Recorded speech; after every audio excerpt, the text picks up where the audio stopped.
তোমার সমস্ত গুনাহগুলোকে মিটাইয়া দিবে। দানের দ্বারা গুনাহ কি হয়? মাফ হয়। একটা উপকার আমরা পাইলাম। আল্লাহু বিমা তা'মালুনা খাবীর। আল্লাহ বলেন, তোমরা যা আমল করো সব আল্লাহ জানে। আল্লাহর জ্ঞান থেকে একটা কণাও বাহিরে নাই, সব আল্লাহ জানে। লাইসা আলাইকা হুদাহুম ওয়ালাকিন্নাল্লাহা ইয়াহদি মান ইয়াশা।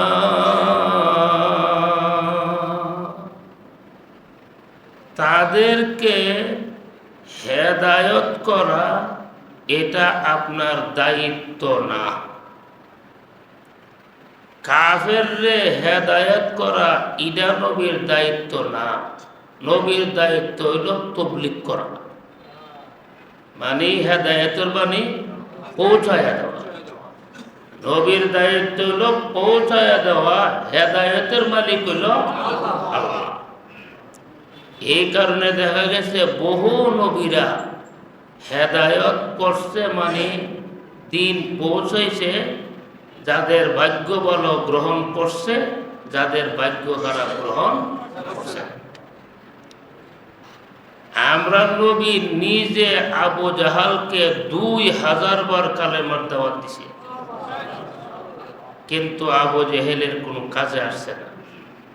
আবু তালেবরে দাওয়াত দিছে, আবু লাহাবকে দাওয়াত দিছে, ফেরাউনরে মুসা নবী বারবার দাওয়াত দিছে, নমরুদরে ইব্রাহিম নবী দাওয়াত দিছে, নূহ নবী নিজের ছেলে কেনানরে বারবার দাওয়াত দিছে, কিন্তু তারা হেদায়েত পান নাই। কারণ হেদায়েত দেওয়ার মালিক হইল আল্লাহ। আল্লাহ যাকে হেদায়েত দান করছে, বুঝতে হবে তার উপর আল্লাহর বিরাট বড় দয়া। এই দয়ার কারণে আল্লাহ তার হেদায়েত কি করছে? আলহামদুলিল্লাহ, জোরে পড়ুন আলহামদুলিল্লাহ।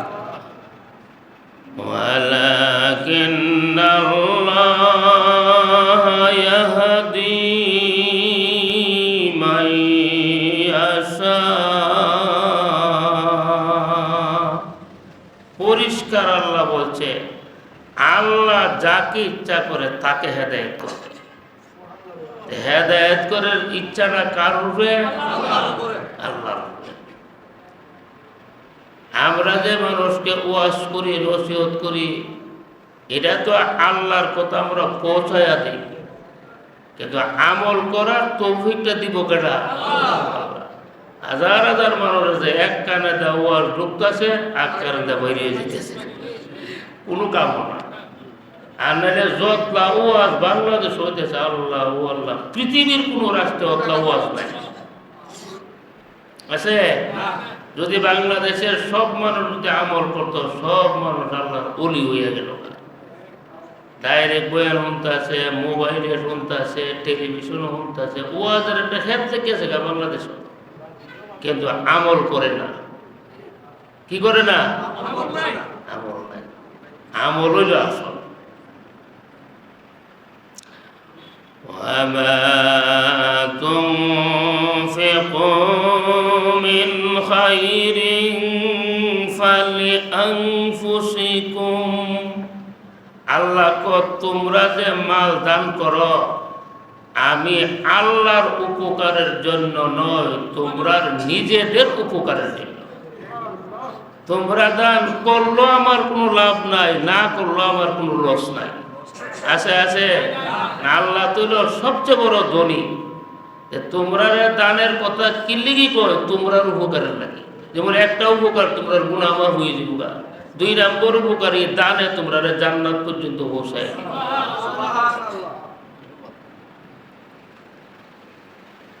ওয়ামা তুনফিকুনা ইল্লা ইল্লা ইবতিগা ওয়াজহিল্লাহ। তোমরা যা কিছু দান করবা একমাত্র আল্লাহকে সন্তুষ্ট করার জন্য করবা। এই নিয়তটা যদি থাকে, এই দান তোমাকে জান্নাতে নিয়ে যাবে। সাহাবাদের মধ্যে উসমান গনি রাদিয়াল্লাহু তাআলা আনহু, আবু বকর সিদ্দিক রাদিয়াল্লাহু তাআলা আনহু, তারা খুব দান খয়রাত করতেন। উসমানরে তো গনিই বলা হয়। গনি অর্থ কি? ধনী। গনি অর্থ ধনী, অর্থশালী, বিত্তশালী। উনি বহু সম্পদ আল্লাহর রাস্তায় কি করছেন? দান করছেন। রাসূল এক যুদ্ধের জন্য সাদা করবে। রাসূল বললেন, তোমরা যার যতটুকু সামর্থ্য আছে দান করো। হযরত উমর রাদিয়াল্লাহু তাআলা আনহু দান নিয়ে আসছে। নবী বললেন, তুমি কতটুকু দান করছো? হুজুর, আমি ঘরের মধ্যে গিয়ে নগদ যা পাইছি 2 ভাগ করে অর্ধেক আমি নিয়ে আসছি, আর অর্ধেক বাড়ির মধ্যে আমি রেখে আসছি। একটু পরে আবু বকর সিদ্দিক গেলেন, নিয়া রাসূলকে দান দিলেন, চাঁদা দিলেন। নবী বললেন, আবু বকর, তুমি কি পরিমাণ আনছো? হুজুর, আমি ঘর গিয়ে নগদ যা পাচ্ছি সব নিয়ে বলছি, সব লয়ে বলছি। রাসূল জিগাইলেন, সব যে নিয়ে আসলা, তোমার বিবি আছে, বাচ্চা আছে, এরার জন্য কি রাখছ? এরার জন্য আল্লাহকে আর আল্লাহর রাসূলকে রেখে আসছে। এমন মানুষ ছিল নবীর সাহাবারা। সুবহানাল্লাহ। এরার নাম শুনলে যে রাদিয়াল্লাহু আনহু কোন লাগে, আর এরার নাম শুনলে যে অন্তর থেকে মহব্বত হয়। এমনি না, এরা মেহনত করে গেছে, জানে মালে, জানে মালে। সুবহানাল্লাহ। তখন ওমর ফারুক বলছিল, আবু বকর সিদ্দিকের সাথে নেক আমলের প্রতিযোগিতা করে কেউ আগে যাইতে পারত না। হযরত ওমর ফারুক আবু বকর সিদ্দিক রাদিয়াল্লাহু তাআলা আনহুকে বলছিলেন, ভাই আবু বকর, আপনি আমার সাথে একটা চুক্তি করবেন নি? আবু বকর বললেন, কিসের চুক্তি? ওমর বললেন, ভাই, আপনি এক রাত্রের ইবাদত যদি আমাকে দিয়ে দেন, আমি ওমর আপনাকে সারা জীবনের ইবাদত দিয়া দিব। চিন্তা করছেন নি? আমি সারা জীবনের ইবাদত দিয়ে দিব, আপনি যদি আমার এক রাত্রের ইবাদত দেন। হযরত আবু বকর বললেন, ভাই ওমর, এটা কোন রাত্রের ইবাদত? তখন ওমর বললেন, আবু বকর সিদ্দিক, সূর পাহাড়ের গাতার ভিতরে রাসূলকে নিয়ে যে আত্মগোপন করছিলেন, 3টা রাত্র সেখানে ছিলেন, ওই একটা রাত্রের ইবাদত আমারে দান করে দেয়া ভাই, আমি পুরা জীবনের ইবাদত আপনাকে দিয়ে দিব। আবু বকর বলেন, না, আমি এক রাত্রের ইবাদত দিয়া তোমার সারা জীবনের ইবাদত নিতাম না। সুবহানাল্লাহ। কি ইবাদত তারা করছে? সাহাবারা যদি 1 কেজি গম আল্লাহর রাস্তা দান করে দিতে দেয়, ইটার দাম, কার বাহিরা যদি উহুদ পাহাড় সমান স্বর্ণ দান করে, এই উহুদ পাহাড় পরিমাণ স্বর্ণের চেয়ে 1 কেজি গমের দামের সওয়াব বেশি। সুবহানাল্লাহ। ওয়ামা তুনফিকু মিন খাইরিন ইউওয়াফা ইলাইকুম ওয়া আনতুম লা তুযলামুন। তোমরা যা কিছু আল্লাহর রাস্তা দান করো তার পরিপূর্ণ বদলা আল্লাহ তোমাদেরকে দান করবে। তুযলামুন, বিন্দু পরিমাণ জুলুম তোমাদের উপরে করা হবে না। সুবহানাল্লাহ। দান করণ কারে? ফকির মিসকিনদের। আরেক দলের কথা আল্লাহ এখানে কইতেছে, খেয়াল করে কথাটা শুনবেন। এখনের কথাটা للفقراء الذين أعسروا في سبيل الله لا يستطيعون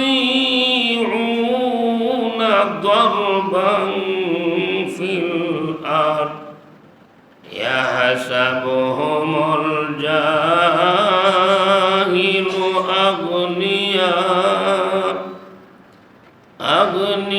أغنياء من تعفف।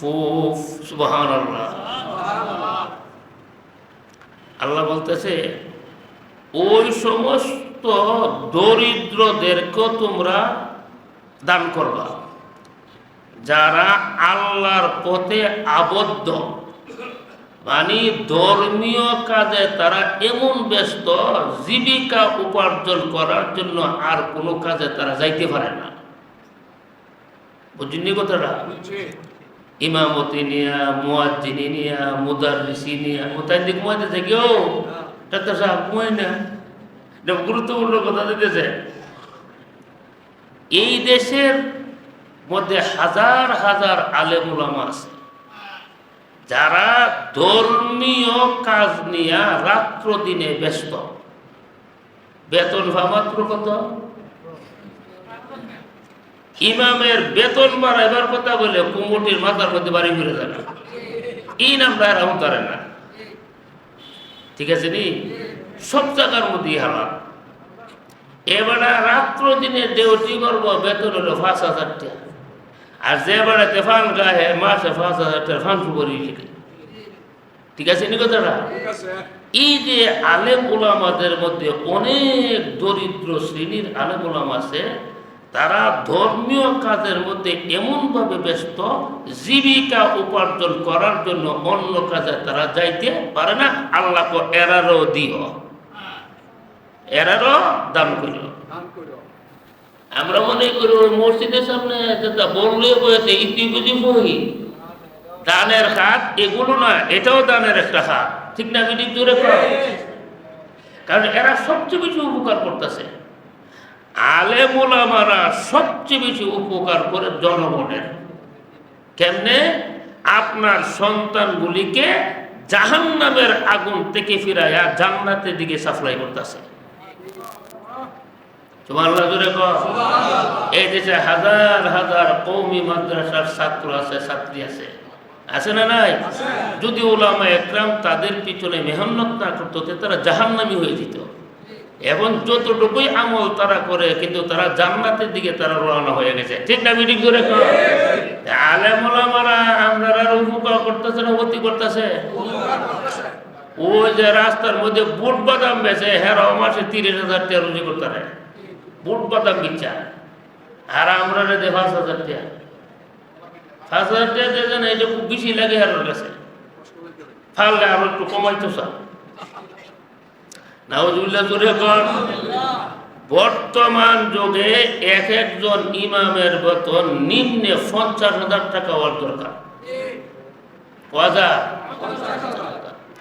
আলী রাদিয়াল্লাহু তাআলা আনহু বলছে যে আমাকে একটা অক্ষর শিক্ষা দিল, আমি যেন তার গোলাম হয়ে গেলাম।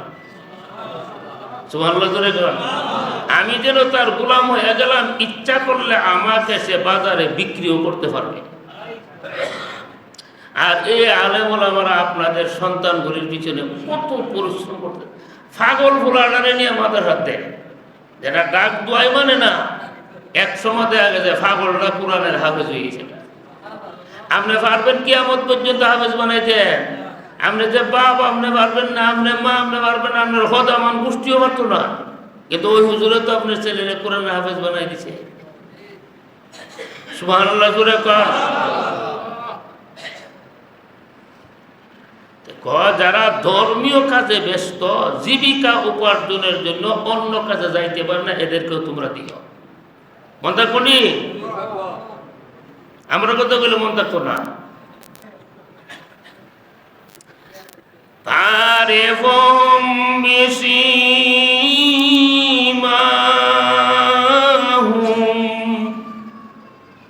এই সমস্ত দরিদ্র লোকগুলিকে তোমরা দেখলেই চিনতে পারবা। অনেক সময় তারা ধৈর্য ধারণ করে বসে থাকে, কাহারও কাছে তারা কোনো কিছু চায় না। চায় না বলে সে অভাবী নেই, এটা তুমি বাইব না। ঠিক আছে নি?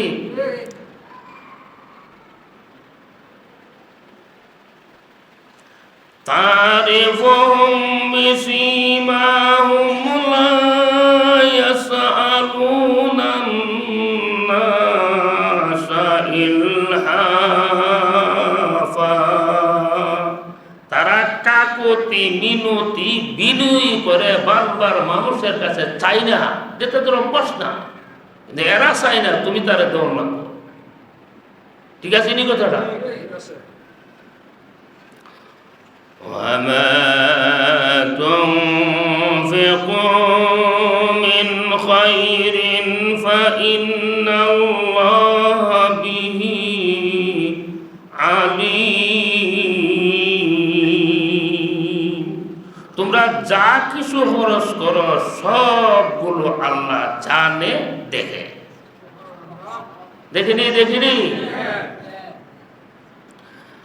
الذين ينفقون أموالهم بالليل والنهار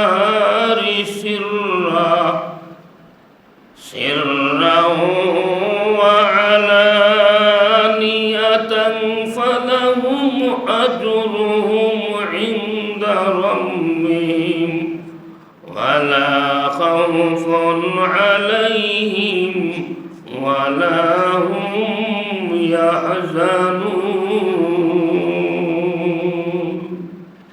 যারা নিজের সম্পদকে রাত্রের বেলাও দান করে, দিনের বেলাও দান করে, প্রকাশ্যে দান করে, গোপনে দান করে, কড়া অবস্থার কথা বলছে চারটা। রাত্রের বেলাও দান করে, দিনের বেলাও দান করে, প্রকাশ্যে দান করে, গোপনে দান করে, ফালাহুম আজরুহুম ইনদা রাব্বিহিম, নিশ্চয় তাদের জন্য পুরস্কার আছে তাদের রবের কাছে। এই আয়াতের একটা শানে নজুল বয়ান করা হয়েছে তাফসীরের কিতাবে।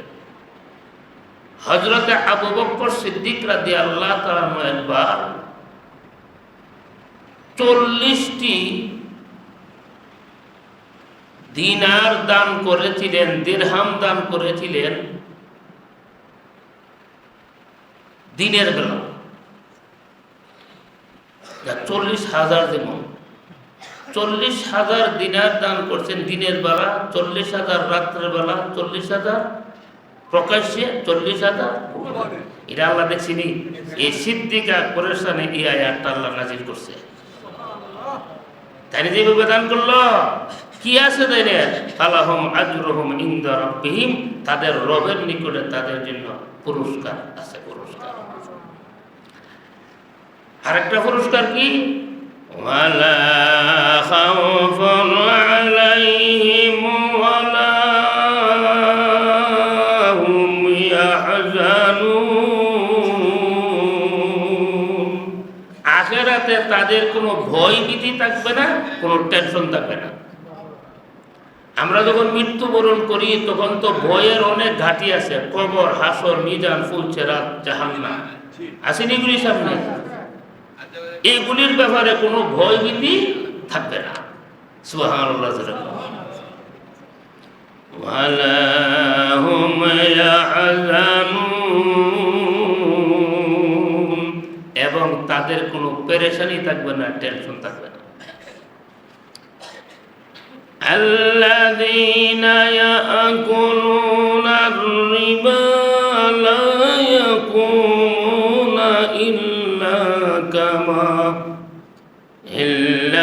كما يقوم الذي يتخبطه الشيطان من المس ذلك بأنهم قالوا إنما البيع مثل الربا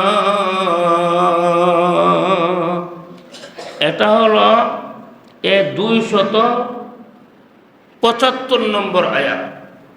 এখান থেকে আল্লাহ তাআলা সুদের আলোচনা শুরু করছে। আগে আল্লাহ আলোচনা করছে দান খয়রাতের, আর এখন আলোচনা করতেছে সুদের। দান খয়রাত হলো ভালো আর সুদ হলো খারাপ।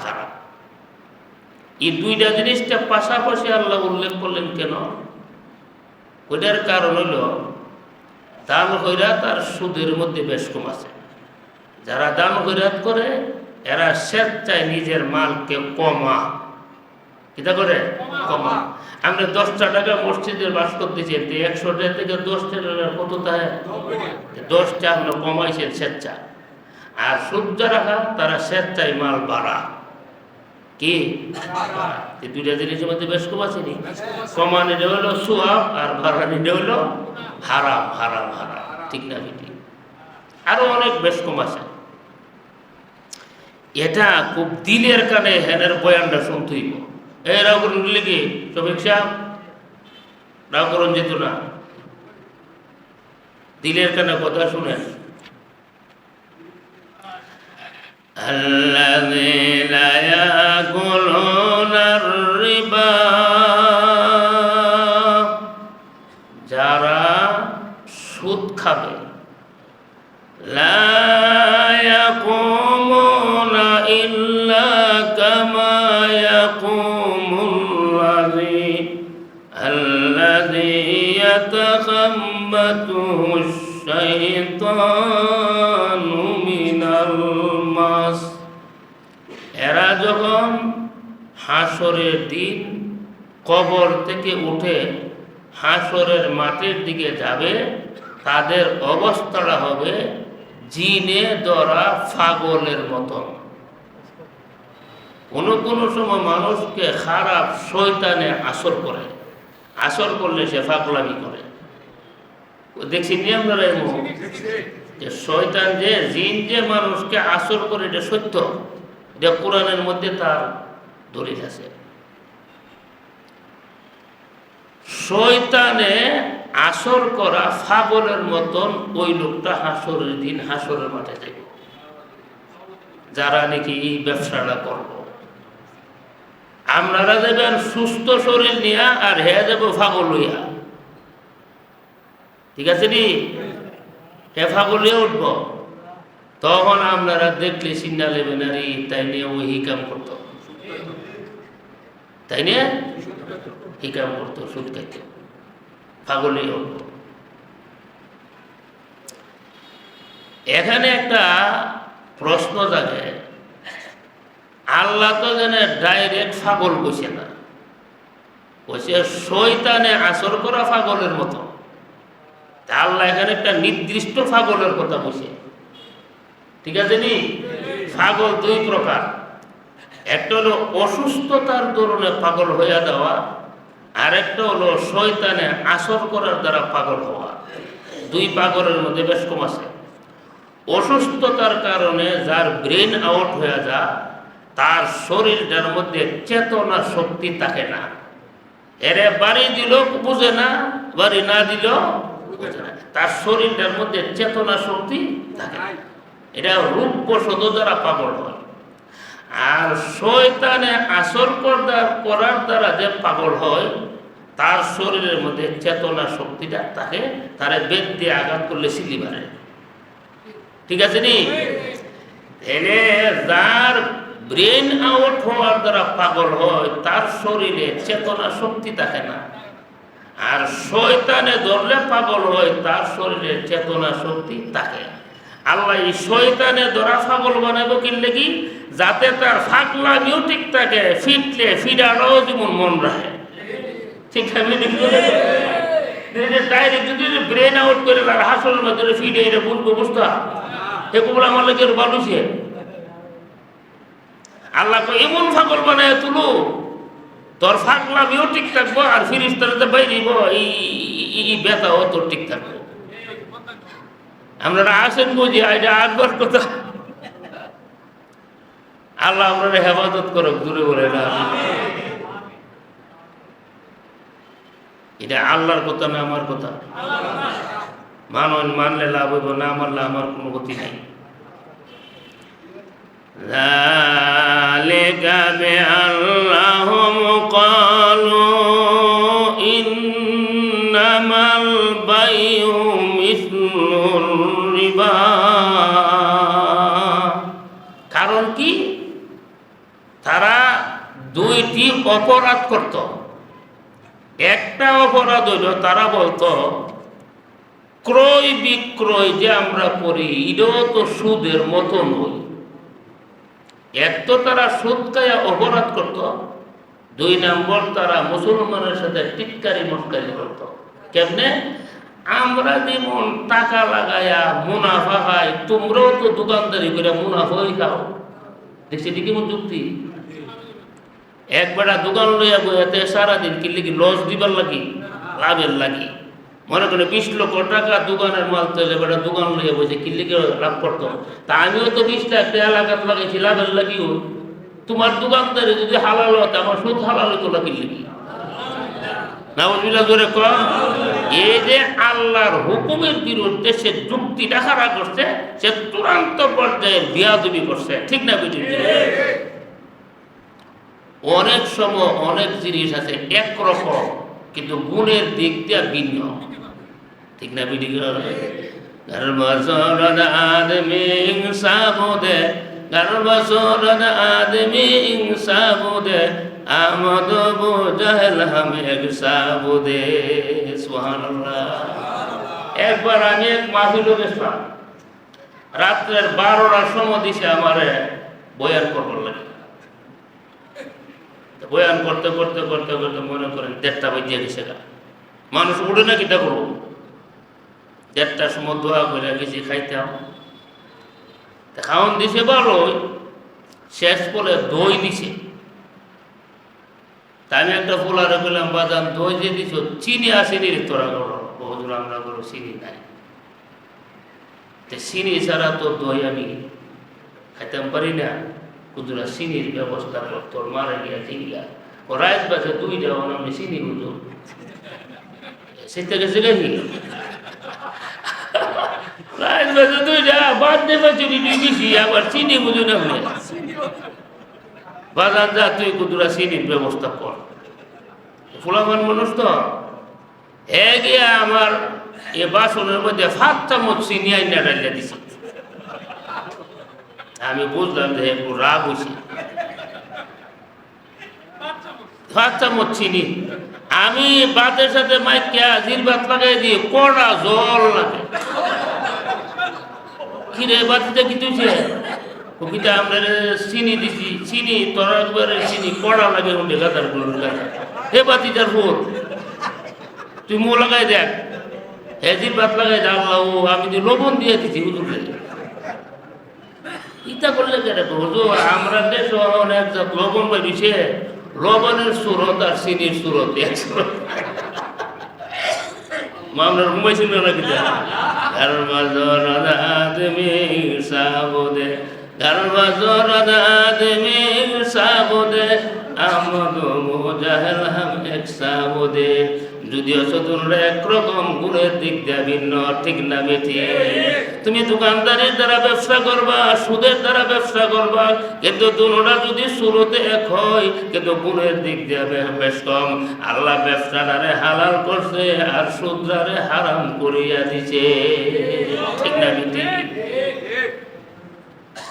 আচ্ছা, আমরা যদি একটা কুত্তা জব করে যদি গোস্তের টাল দেই, আর একটা খাসি জব করে যদি গোস্তের টাল দেই, টাল কটা হয়েছে?